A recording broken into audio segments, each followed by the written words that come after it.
Good afternoon, K2Elite. It's Alana here. We hope you're enjoying our daily webinars. How amazing is our community bringing so much value, and our beautiful speakers that have been bringing so much value to our businesses at this time. Today we have our alumni K2 partner, Dr. Kylie Dodsworth, joining us to discuss coronavirus Q&A with Dr. K. Dr. K is an integrative medicine doctor with over 20 years experience in her field, as well as being a lecturer, speaker, business owner, mentor, and coach.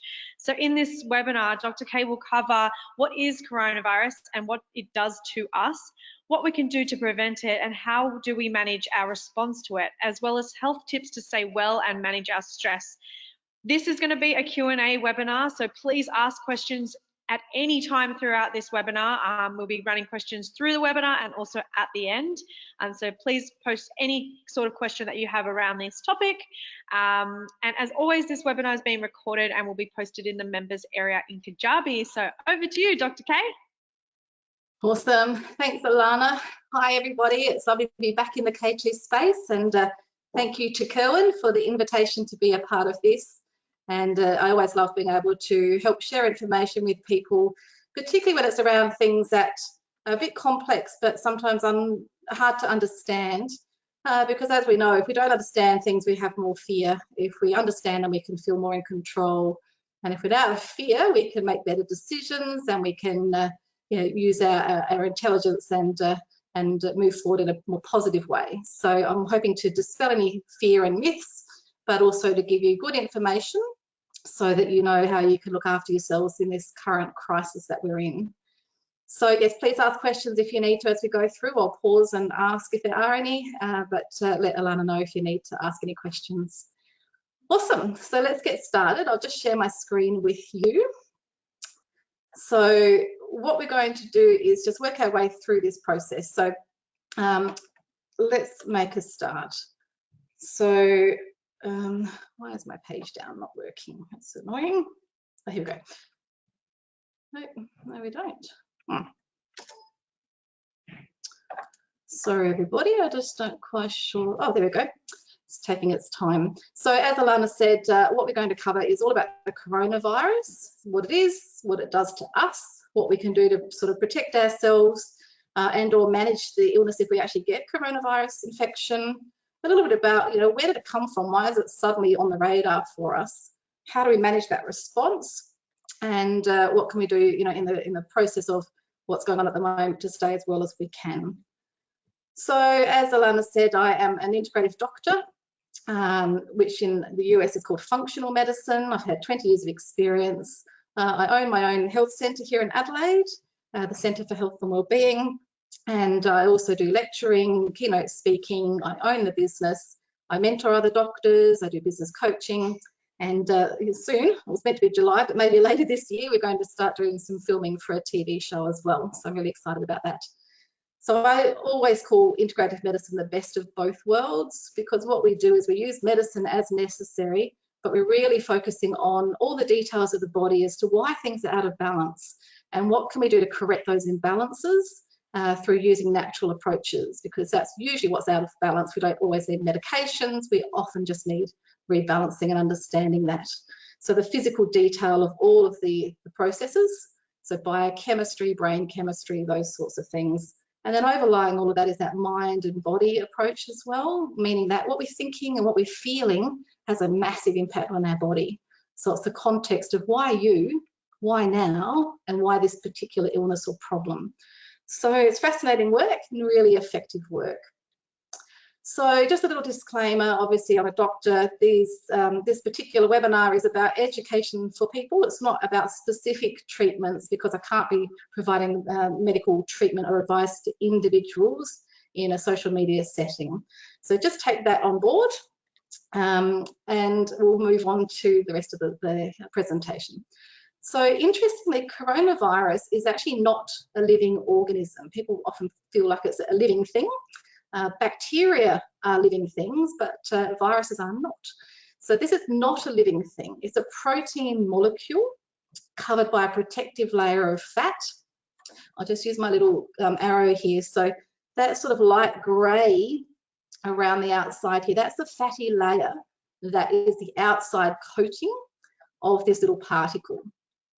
And coronaviruses, there's lots of different types. This one's we called COVID-19, or its fancy name is SARS-CoV-2. So it's a round thing.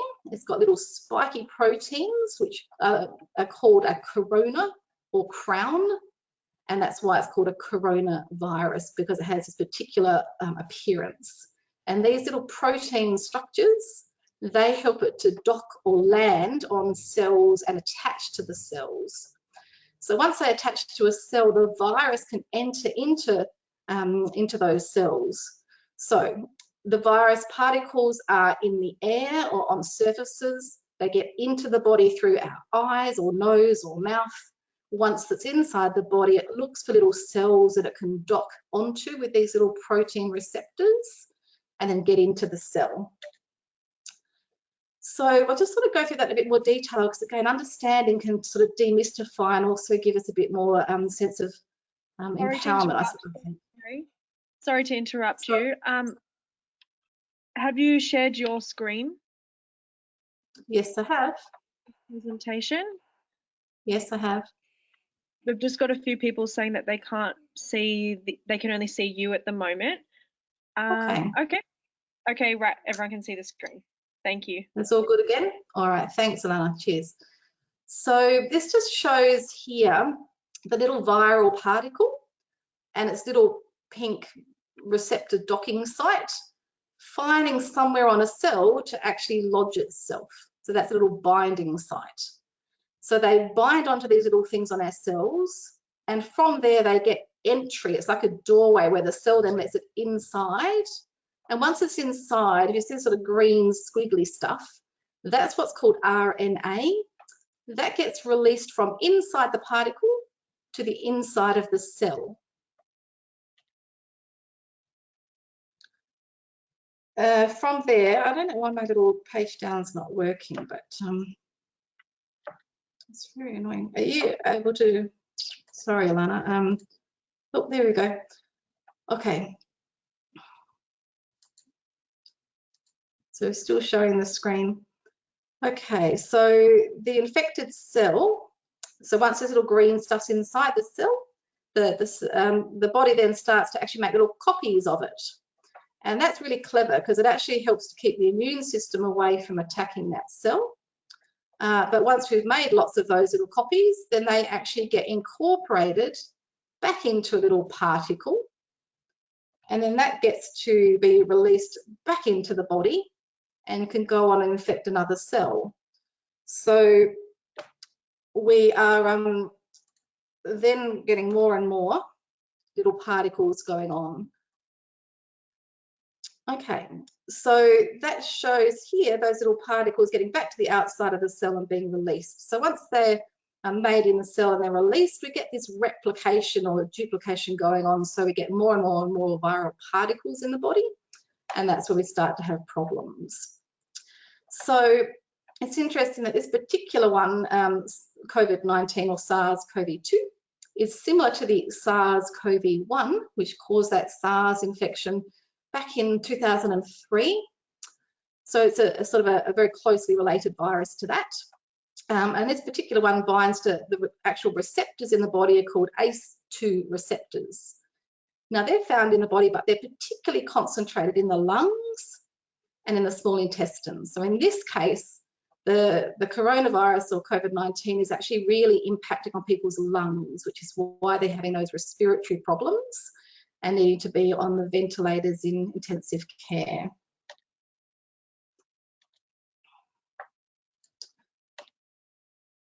So the coronavirus family, there's lots of types of coronaviruses, but only about 7 that we know of so far can actually get into humans and cause infection. So 4 of those ones only cause fairly minor things like common colds, but a few of them have had more significant impact. So we've had that SARS in 2003, and then we had the MERS, the Middle Eastern flu, and now we've got the COVID-19. So these ones have been the more serious ones in humans. So the COVID-19, as I said, mostly causing respiratory disease, because that's where these little receptors are, and people can end up with pneumonia-like symptoms. But when it gets really serious, what's happened is the body's gone into an inflammatory response called a cytokine storm, which sounds ominous, and it actually is. If you have a look at the little diagram here, a cytokine storm leads to all these significant health issues in our body, which is basically ending up with a severe organ failure, respiratory problems. So it's called acute respiratory distress syndrome. So that's when the people are ending up in ICU. Now that's, thankfully, that's very few, as in a very low percentage of people go on to that process there. So the coronavirus, how does it get spread? So you might have seen some of these really dramatic things on YouTube or Facebook or wherever, but it's spread through respiratory droplets. What does that mean? That means through sneezing, coughing, talking. So if you've seen those disgusting videos of people sneezing and how far those particles travel, they can be up to 6 feet from where we're sitting. So you can see with sneezing, people release like 40,000 droplets. So that's a significant thing. And coughing, 3,000. Talking, not so many, just about 600. So that's how many droplets per minute are spread through that process. Once they've been spread outside the mouth into the air, they can land on surfaces, and then they can survive on those surfaces for quite some time. Now, this is obviously the reason why if you're going to sneeze, you want to be sneezing into a tissue and then throw the tissue away immediately and wash your hands. Or if you're coughing, it's into the elbow or into a tissue as well. So we've got to be really conscious of what happens for us. As far as landing on surfaces and surviving on surfaces, so you can see here we've got a few different surface types, but basically if we stay more than 6 feet or 1.5 meters away from each other, even if somebody coughs or sneezes, we've got very little chance of those particles landing on us or being breathed in. But if they land on a surface, we have to be able to wash the surface down and wash our hands. So copper, I don't know why they picked on copper, but copper lasts about 4 hours. Cardboard, it lasts about 24 hours, but then plastic and stainless steel, which is most of our surfaces, is up to 72 hours, 3 days. So that's really significant. So when it comes to washing your hands, we'll talk about that more in a sec. And as far as cleaning the surfaces, you need to use a disinfectant that's got at least 65% alcohol by volume. You need that much in order to kill the virus off or destroy the virus. So what does coronavirus actually do? How do you know if you've got it, I suppose, is the question. So there's not a single diagnostic symptom. There's a sort of cluster of things, but some people get virtually nothing. Some people may in fact get no symptoms. The most common, though, you can see on this chart here is a fever. So most people, 88%, get fever or a dry cough. So they're the most common, but other people might not get those. They might just have a bit of a sore throat. They might just have a bit of an ache, like a flu ache, and feel tired. So you don't have to have all of these at all. You might just have a few symptoms or hardly anything. As you probably have heard as well, it seems that children, for some reason, are not expressing the symptoms particularly. They're not getting particularly unwell in general. We're not quite sure why that is at this stage.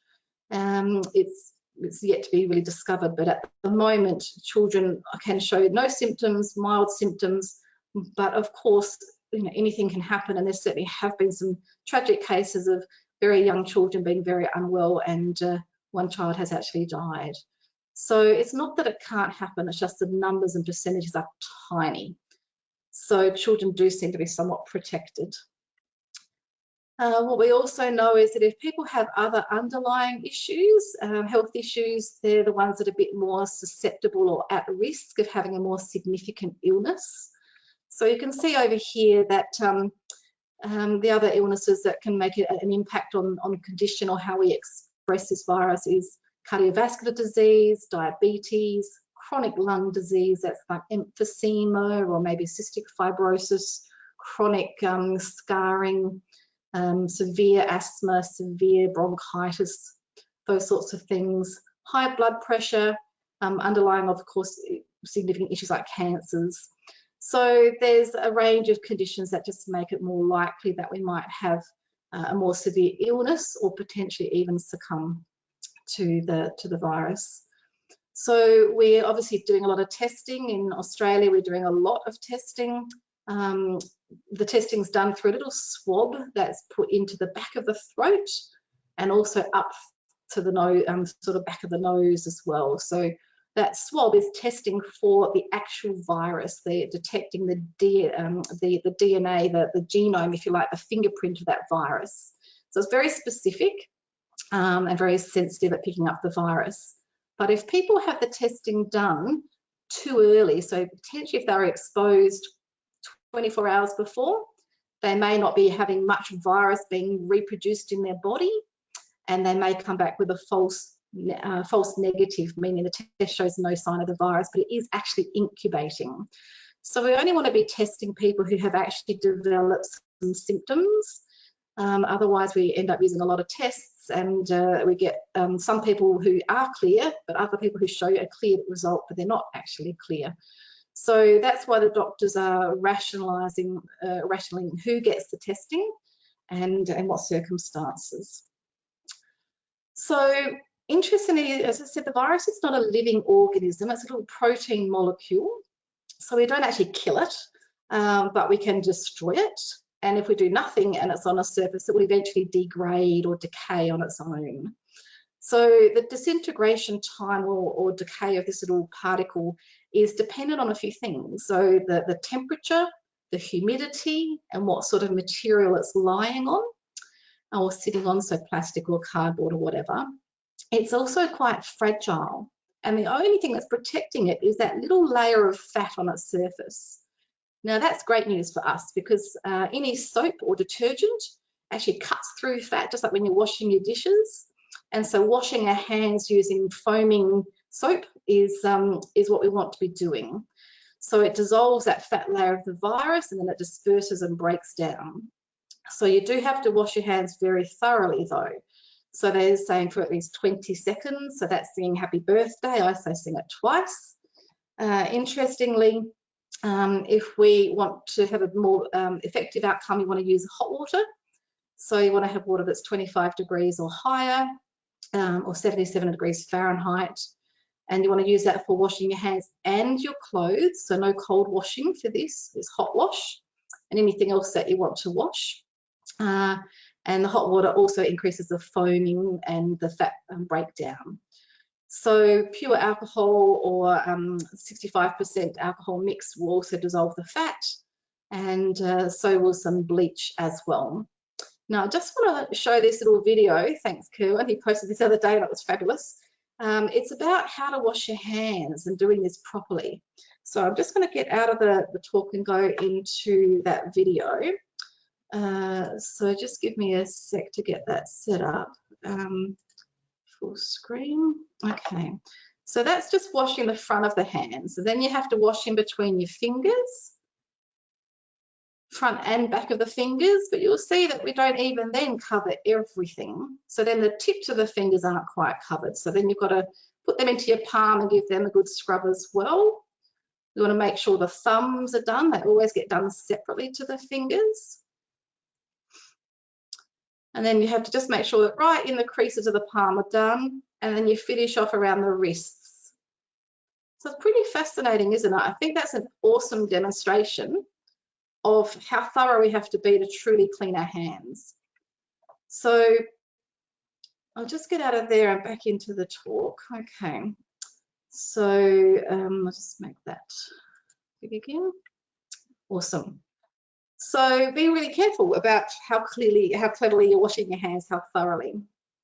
Now the other thing is we talked about the viral particles being a bit more sensitive to temperature. So cold air, be that cool weather as in winter time, or even in air-conditioned buildings or air-conditioned houses or cars, is helpful to the virus. They also like to be moist. So if you get outside in the sun, warm, bright, dry area, that helps to degrade the little protein. So being outside, putting our clothes outside in the sun makes a difference. It also means that medical equipment can be cleaned using UV light. So that helps for cleaning things that need to be reused. So the other thing is with clothes. So if you've been out or you know you've visited somebody who's now tested positive, you don't want to shake your clothes at all because that puts the particles into the air. You want to just wash them straight away. So again, the particles will live for longer on different sorts of surfaces. So just be careful not to shake out clothes or bedding or whatever you need to clean. Just give them a wash straight away. Because they're not living things and they're not bacteria, we can't actually use antibiotics. They're specific for bacteria. We can't use antibiotic or antiseptic wipes like bactericides. So we have to make sure people understand it's not bacterial treatment, it's viral things that we're looking for. Now, luckily, the virus actually can't go through our skin. It's just that if we use our skin to touch our mouth or our nose, then it can get inside onto what we call our mucous membranes. So skin itself doesn't let the virus in, it's our mucous membranes inside the nose and the mouth. Vinegar doesn't help. I know it could be a bit of a bleach, but it's not helpful enough to break down this fatty layer. And neither is washing things with alcohol like vodka or whatever, because it's just not strong enough alcohol. It's only 40% and you need a 65% concentration. Now, interestingly, I'm not trying to be brands, but for example, certain mouthwashes are high alcohol, so they're good to swish your mouth with. Also, the more confined a space or a small room is going to obviously hold the particles in there for longer because there's no breeze to move them through. So certainly be opening the windows, airing the house as best you can. Washing your hands before and after touching your face. I mean, how conscious, I don't know how you are, but I'm so conscious now how often I touch my face. So you touch your face, wash your hands. After you've used a door handle, you've got to wash your hands. After you've gone to the light switches or something, the TV remote, your phone, watches, computers, desks. I know it's everything really, isn't it? But the idea is that you'll give these things a wipe down very regularly, particularly if you have touched your face. Now, keeping your nails short just to make sure you're not harbouring any dirt or anything under the nails. Now, if we're doing all this hand washing, so they're really saying at least every 2 hours we should be thoroughly washing our hands. They'll get quite dry because alcohol's very drying. So it's a good idea to use some moisturiser, and the thicker the moisturiser, the better that will be for your skin. So if you think, well, am I getting sick? There are certain things that we can do. And this is really interesting, sitting from the Wuhan, China experience, they were really promoting this. If you have a bit of a sore throat or you think you might be getting sick, the virus, once it's in your mouth or in the nose, the particles sort of sit there for some time before they really get down into the lungs. So we've got an opportunity here to get rid of the particles before they really get into the lungs and onto those little receptors. So drinking hot liquids, coffee, tea, warm water or hot water, lemon in hot water is really good and it's nice. So the idea is to keep the mouth flushed with these hot drinks. So taking a sip of warm water every 20 minutes or having a hot lemon drink regularly helps to wash those viral particles down into the stomach, where we've got gastric acid, and that acid can actually destroy the particles. So gargling as well can be helpful. So we've got this opportunity to try and get rid of these particles before they really infect us. Now, I know I'm going through quite fast. I'll just pause. Have there been any questions, Alana, or anything we need to address at the moment? Yeah, we just had one question, and it says, you mentioned something that needs to be in vitamin C for immunity. What is it and why? Oh, okay, that's what, yeah, we'll come to that in a sec. I've got a few slides on vitamin C in a moment, and they're things called bioflavonoids. I'll talk about them in a sec. Thanks. Is there anything else? No questions so far after that. Okay, thank you. Awesome. So here we go about the vitamin C. So interestingly, humans and primates don't make vitamin C internally. We have to actually bring it in through food and or supplements. And other mammals, most other mammals can make vitamin C. So it's just an interesting thought or theory that these coronaviruses have been in other animals for a long time without causing them to have severe illness. And there's a bit of a question around our susceptibility because of having low levels of vitamin C. Now, in Wuhan in China, they actually began to use intravenous vitamin C as part of their treatment regime for those that were really sick. I'll show you some information and some studies in a sec. And it's, as I said, it's worth considering whether vitamin C, a low vitamin C, increases our risk or susceptibility. What we do know is that vitamin C is certainly used in multiple pathways in our body for immune function. And a few slides ago, when we talked about severe illness, I mentioned that cytokine storm. Well, vitamin C is really important in preventing that whole cascade of events that can happen. So it does make some sense to be, considering vitamin C. So as I said at the beginning, I can't give you specific advice individually, but some generic advice I think is very appropriate. But you have to take into account your own health, what other supplements you might be taking, other medicines, other health conditions. So you do have to seek some professional advice if you have other conditions going on. So if we're just looking at general support for immune function, the vitamin C is where there's the things called bioflavonoids. What that is if you look at a lemon and you've got that white pithy stuff underneath the rind, that's full of these things called bioflavonoids. And nature gets stuff right. It combines all the things we need. Bioflavonoids help to activate vitamin C. Now, they have different names. Rutin, R-U-T-I-N, is one form. Quercetin is another one. There's a few different types. So ideally, if you're taking vitamin C, you'd have some bioflavonoids in the powder or the tablet or capsule. If it doesn't have that, don't stress, take it anyway, it's all good.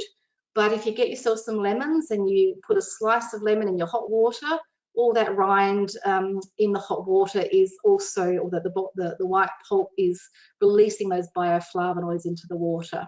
So whatever C you've got is fine. If you've got one that incorporates it, great. If not, have the lemon, the whole slice of lemon in your hot drink.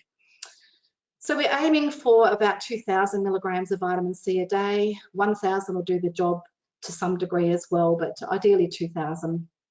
There's a real shortage on now. So many people have got onto the concept that getting your hands on vitamin C can be a bit tricky.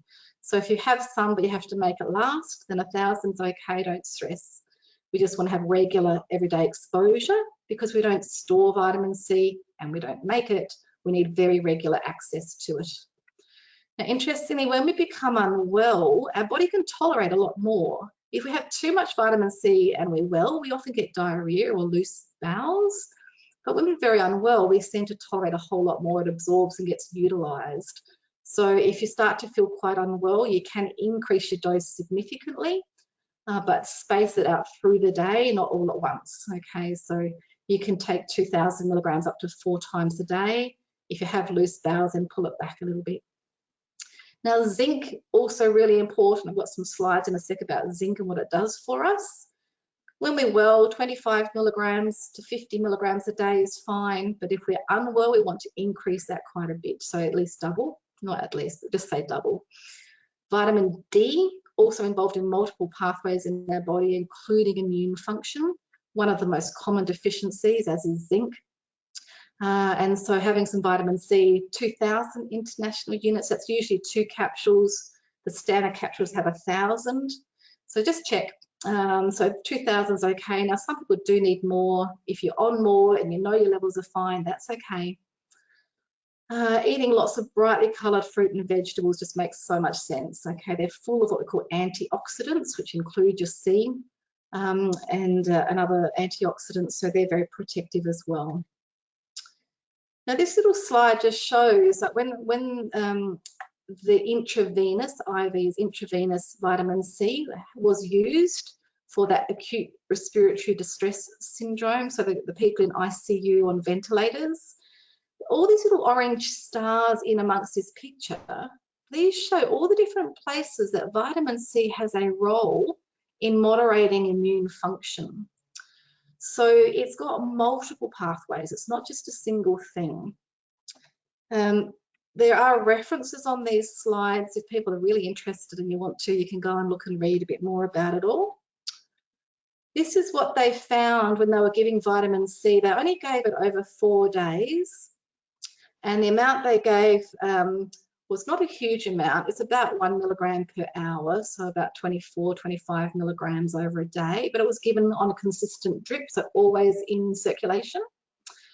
So down the side, you've got mortality percent here. And you can see that for people that didn't get the treatment, that's called placebo, mortality was sitting around 45%. For those that were given the intravenous vitamin C, we're sitting down around 30%. So that's 15% difference. That's a lot when you're talking about people's lives, whether you survive or you don't. So I think that's really interesting. So there are proper formal trials going on in Wuhan, or there were. That's always, and now they're doing all the analysis. So at some point we'll get some proper information about that. So in China, as I said, they were using it. That's a bit about the dosing. Interestingly, all patients that received the intravenous vitamin C improved. Nobody died who was receiving it. They shortened their hospital stay by 3 to 5 days, which from 30 days down to 25. Now that's still a lot of days, but when you think about the crisis of bed shortage, if you free up a bed 5 days early, that's a good thing. There were no side effects reported from the use of IV vitamin C, so it seems to be safe, somewhat effective. It's not a miracle cure, it's just a part of our arsenal. New York have begun to use vitamin C intravenously for their patients as well. So zinc, I mentioned before as well. So zinc does many things in our body. Hundreds of pathways require zinc, but immune function certainly is one of the main ones. Zinc, you can see the little numbers here, 1, 2, 3, 4, 5. Again, there's different areas where zinc has an impact in stopping the virus being able to get into the cell and then have its little RNA strand being copied. So it inhibits those processes to some degree. They're saying here, you can look at the study if you're interested again, that you need, if people are acutely unwell, you might need up to 75 milligrams or more. So that's interesting, and I think really reinforcing. Besides that, there are certainly herbs and medicinal mushrooms, things like you might have heard of olive leaf, echinacea, andrographis, medicinal mushrooms like reishi mushrooms. There are numbers of, most companies do combined herbal supplements that have these things in there, and definitely you can take one of those a day if you want to. If you become very unwell, you would increase that amount to 2 or 3 times a day. Vitamin A is really important for these mucous membranes where these viruses sit, and you want to potentially be aware that you can have good levels of vitamin A to help maintain those mucous membranes. 1,500 international units a day is usually sufficient. You don't have to do that, but it's another thing. Some people are naturally low in a little thing called secretory IgA. These are our natural antibodies that line or sit in amongst that mucous membrane to protect us. If people are naturally low in that, then we found that colostrum, that's from the milk of cows, it's that first clear part of the milk, is full of antibodies, and that can help support the protection of those mucous membranes. So if you have actually got the virus, do not panic. Okay, 80% of people have minimal symptoms or, you know, coldy, flu symptoms. You'll survive, you'll be fine. Okay, what do you do though? You must isolate. You have to stay home. You do not go out. You get things delivered to the house and left at the front door. If you have to go out to a medical appointment, you're meant to get a mask, or when you get to the doctors, they'll give you a mask. So you do have to stay home for 14 days, or a little bit longer, a little bit shorter. You have to be at least 3 days free of symptoms before you come out of isolation. While you're sick, obviously all the immune support we just talked about, keep the fluids up. If you're feverish, you'll need to really hydrate, manage the symptoms as you normally would. You can use paracetamol to help manage the fever if you need to. There was a bit of a suggestion at one stage that what's called the non-steroidal anti-inflammatories like Nurofen, Brufen, ibuprofen, naproxen, they thought they might have had worse outcomes for people, but they've actually decided that's not the case now. So you can use them, but they have more risk of side effects like upsetting your tummy. So we need to be a bit careful about that. So paracetamol is your first choice. Now this is interesting, isn't it? You might have heard or read about some of this stuff, but the question is, you know, where did this come from? Like out of the blue, we've got this massive pandemic going on. So there's a few theories. It was speculated that this COVID-19 originated in animals and was then transferred to humans. In order to do that transfer, it has to have mutated or changed in a way that it will get into humans and cause an illness. So the first theory was that it was in animals and it was mutating and changing and then eventually got to a form that could be transmitted. And there's a theory around whether bats or these little dudes here called pangolins, really gorgeous, they might have been a source. Now they're saying that because they have very similar strains of coronavirus in these populations, but when they sequence the genome in the laboratory, it's not exactly the same. So we don't really know, but they've still got lots of types of coronaviruses in these animals they have not yet sequenced and checked, so it's possible, but they're not really sure. And then there's a group of researchers who have looked into these genome studies of the virus. And interestingly, they're saying there's a second scenario that maybe this coronavirus has actually been in human populations for quite some time, but wasn't causing illness. And then gradually over evolutionary time, it's maybe even decades, it's mutated to become a form that will actually cause illness and even the severe illness that we're seeing. So that's another theory. So for that one, they're saying maybe it's already been in our systems for a long time, but it got that certain mutation. And why they're saying that, this is interesting, the little pink spiky bits here, right on the end here, it's called the receptor binding domain. That's where it attaches onto the human cell. They're so effective at binding our human cells that they're really saying it looks like it has to have been some sort of natural selection, as in evolution in humans, to make them so appropriate for these little cells. So that's a theory. We don't know. Of course, there's lots of conspiracy theory stuff as well that's been going around about, you know, is this actually a bioweapon that's gone wrong or in fact been released? It's not, okay? We actually do know that because the scientists can study the actual genome in detail, and there are two particular features on that receptor binding domain, its little backbone as well, that absolutely show that it's originated in natural processes and not been manipulated. So what do we need to do as a population? Obviously, we're aware of this, we're living it, life in lockdown, as they say. So the common things we have to do: coughing into your elbow, sneezing into that, using a tissue, disposing of the tissue immediately and washing your hands, making sure if we're out in public that we're really conscious of these things, keeping our distance because of that droplet spread. So 1.5 meters or 6 feet. Why do we need to do that? Why is there such a fuss about this? It's really interesting, isn't it? We've never had a concept of social distancing, and now we're talking about it every day. And you've probably seen these graphs, but they're worth looking at and thinking about. So what they think is that for this particular virus, a person has, the statistics show that one person leads to 2.5 other infections. I know that's a weird number, whereas the flu, the standard flu, is a 1.3. So this flu, this virus spreads to 2.5 people in one spread. And each time it does that, it's obviously increasing in numbers. So at 30 days, you've got 406 people infected from a single person. So you can see how rapidly that spreads. If you have one person only being around a small number of people, then they're only infecting a smaller number, okay? So that's kind of similar to what the flu would be, all right? In this case, we're talking about keeping distance socially, but the flu without social distancing would give people an exposure to 15 people, not 400. If we decrease our exposure even further, then you might only have over a month, 2.5 people infected. So wow, that's a significant difference. But look at this chart here. This is really telling.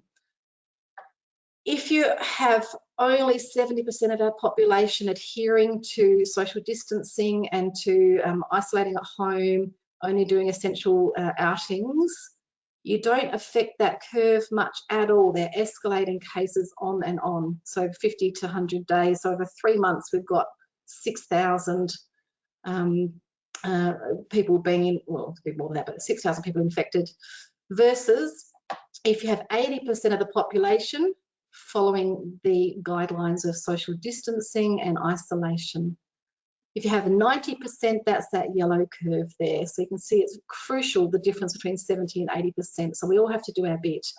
And as my lovely partner said, you stay 6 feet away, or you could be 6 feet under, or somebody you love could be. So I think that's a really powerful thing. Keep 6 feet away so you're not 6 feet under. Now, besides the lovely colours, this is really interesting in that Wuhan, China is this blue bit here. And you can see with the way we travel globally, it has just gone everywhere. The colours are what we call little changes in phylogenies. They're very slight alterations or mutations that happen in the virus. So that also means we can track what's gone where and how that's all functioning. So phylogeny is quite interesting, but it shows you how the virus can mutate, not dramatically, but subtly, quite rapidly. This was the chart as of 31st of March, a couple of days ago, numbers of cases around the world. So you can see the numbers here. We're heading towards 1 million people being infected, or confirmed, I should say. To be honest, it would have been a lot more who have contracted the virus, never got tested, depending on what country we live in, what access we've got. The deaths are approaching 40,000. Obviously, Italy has had a terrible time. Wuhan particularly, Spain is also having a terrible time. France is catching up to them, unfortunately, Iran, and now we know the US is really taking off as well. So the fatality rate at the moment, they're saying 4.8%, and that is really significant. It is way, way higher than the normal flu. It's possible later that that will be revised down, because if we've had lots of people who haven't been tested, they're saying 4.8% of the people tested have died. So if we find out there's a lot more people that have contracted it, then that will dilute out that number. So we'll see. Okay, so what can we do about it? People obviously want to know that if they get really sick or their loved one is very sick, are there things we can actually do to treat this? There's nothing defined fully yet, but there are some pretty promising things being looked at. So I've mentioned already about the vitamin C. We'll talk about that in a bit more as well. Interestingly, if someone's had the COVID-19 infection, they generally will be forming antibodies or immune protection, and those antibodies are in their blood. So they're looking at using the serum or the blood from recovered people to treat those who are sick. So there's a good reason for doing that. There's a good theory around it, but we're not really sure yet how robust the antibodies are in a person who's recovered, whether they will last for very long, whether they will continue to provide immunity. We don't know that stuff yet. It's too early. The vitamin C we've talked about. And there's a range of medications that are used for other sorts of illnesses that are being trialled. So we'll have a look at that too. So in America, the FDA has looked at, or started to use the plasma or the blood from convalesced or recovered patients. So they've started to do that, and why? Because when we had the Middle Eastern flu in 2012 and the SARS-CoV-1 in 2003, there were some studies done with this same process then, and it looked like it had an impact on lowering hospital stay times and decreasing the mortality of people, the death. So that's why they're exploring it. There's a drug called remdesivir. How they come up with their names, I don't know. This is a drug that has been shown or used in the past for helping a bit with antiviral activity. It does seem in vitro, means in the lab, in test tubes and experiments. It seems to help against this particular virus. So they've started to use that in people who have had severe infections. And we're awaiting a proper clinical trial that they did in Wuhan. Hopefully I'll know some results in April this month sometime. There's a few other antiviral drugs they're checking as well. And then this is part of the thing that Donald Trump was talking about some time ago on Twitter, hydroxychloroquine. Okay, so this is an anti-malarial drug. and it's been shown to have some effect on the virus. It's somewhat safer. There's another one called chloroquine that has far more sort of risks and side effects. There's a very small study, 26 patients, where they used this and found that it actually made a significant difference. But interestingly, they went one step further and they added in something else called azithromycin. And when they put those two together, they actually had 100% of patients who were cured, compared to 57% just with hydroxychloroquine and 12% in the control group. So that is significant, but okay.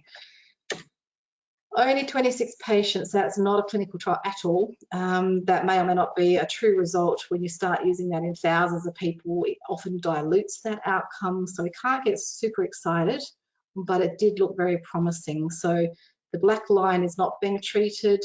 The blue line is just with the hydroxychloroquine, and the green line is with both hydroxychloroquine and azathioprine. So of course, Trump tweets, people jump. This got splashed all over the internet. Everybody then wanted to go to the doctor and get their scripts. A couple of things, hydroxychloroquine, there's not a lot of supplies in the world. It's not a drug that's used that often anymore. People that are using it often really do need it for antimalarials. It also is treated for rheumatoid arthritis and other conditions. And azathioprine, we don't want antibiotic resistance, we don't want resistance occurring in things. So it's interesting. So very quickly in Australia at least, and I think also in other countries, the pharmacies are not allowed to supply this to people. It's been restricted for hospital use only in the severely unwell. Nitazozanide, okay, another broad spectrum antiviral, was used in the MERS. They're exploring that again now. And of course, the big thing people are talking about are vaccines. Vaccines are complicated. You have to really identify the viral genome specifically, find bits that don't mutate to find something we can use against that. It's complex to develop vaccines. And they're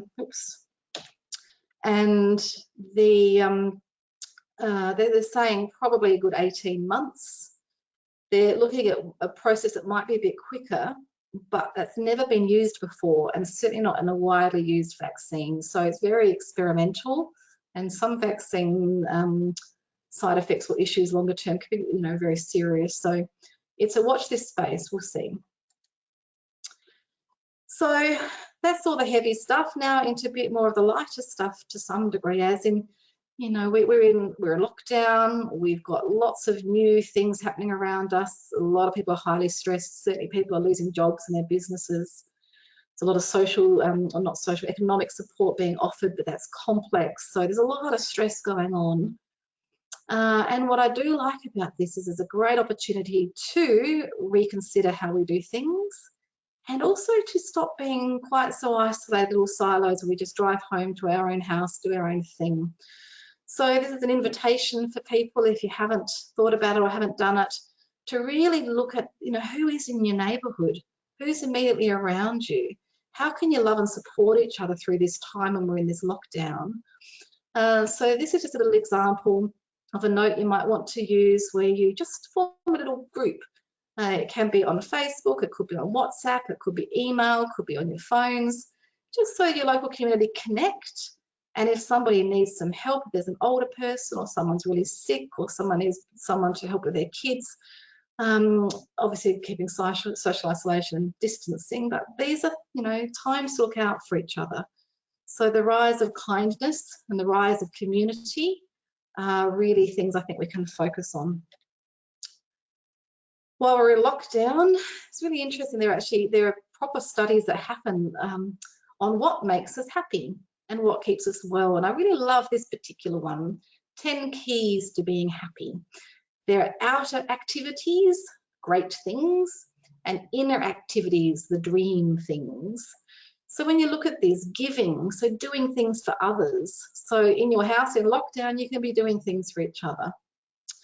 Relating and staying connected. So of course with social media we can do that a lot these days, but people are making the effort even more than they used to. and also your neighbourhood, of course. Exercising, so a huge boom of online exercise programs. All my gym friends who I really feel for have had to close their doors, doing great content. You're allowed out of your house to go for a walk. So get out into nature and do that. Being aware of life, so that's just being conscious, aware, living in the moment, being mindful. Try out things, learn things. What an opportunity to learn new things. I see lots of people learning how to sing and play instruments and do fun things.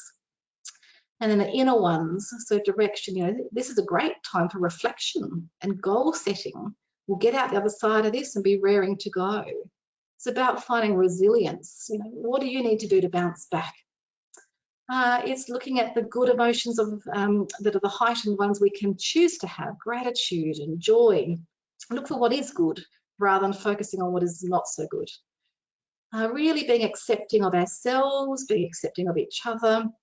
Learn how to love ourselves in this time. Read about it, practice it. Meaning is about being aware of being part of a bigger picture. So that community living is awareness of that. But also, help looking into what is my purpose? What is my life purpose? What are my gifts to share? How can I contribute? So I think they're lovely things to be focusing on while we're doing self-isolation. And I just love this one. Okay, so also highly contagious is kindness, patience, love, enthusiasm, and a positive attitude. Don't wait to catch it from others, be the carrier. Isn't that just awesome? So this is our opportunity to actually really step into a really good version of ourselves.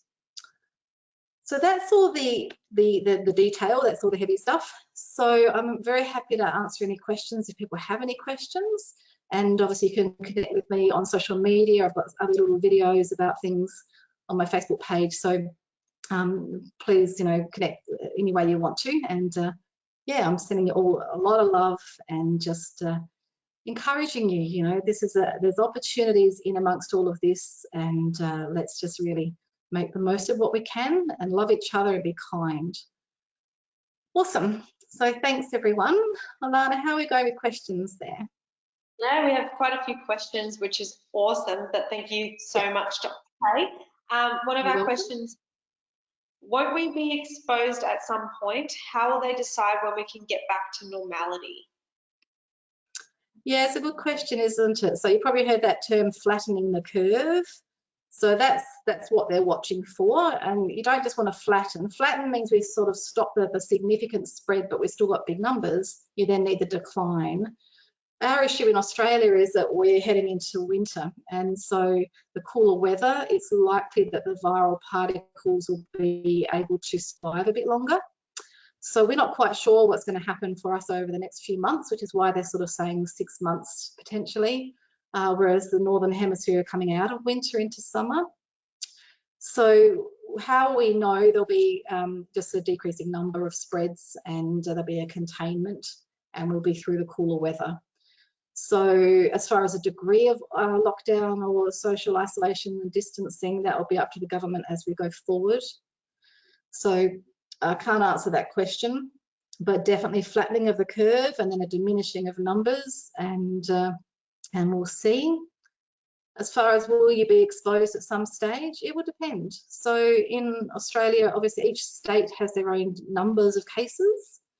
They're still growing in most states, they're plateauing in some.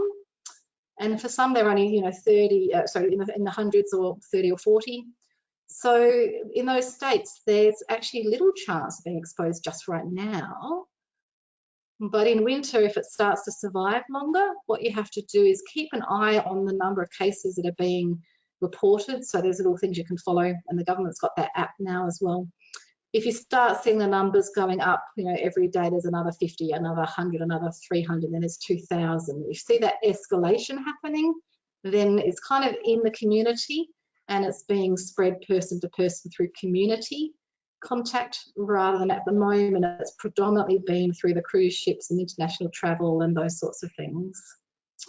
So it is possible, if it grows like that, that a lot of us will get exposed. but with our social distancing and isolation, it's possible it won't actually do that. And in Wuhan, it seems to have settled down, doesn't it? So we'll see. Thank Okay, you. what's next? Should someone with elevated iron levels still take vitamin C or zinc at all, or a reduced amount?